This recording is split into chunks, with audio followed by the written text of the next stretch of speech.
அவன் அருளாலே அவன்தாள் வணங்கி. ஓம் கருணை கடலே கந்தா போற்றி. குமாரஸ்தவம் 12. ஓம் ஷடாட்சர பதையே நமோ நமக. 6 எழுத்து மந்திரத்தின் இறைவனான முருகனுக்கு நமஸ்காரம்.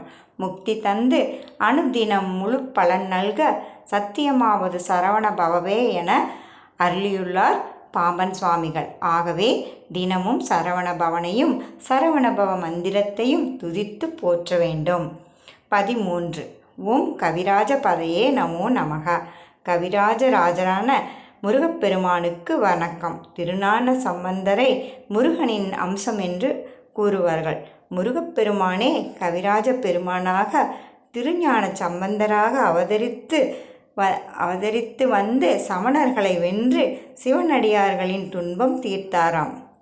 உபயகுல தீபதுங்க விருது கவிராஜசிங்க உரை புகழியூரிலென்று வருவோனே எனும் பாடலும் முருகனை கவிராஜனாக போற்றுகின்றது. ஓம் முருகா சரணம்.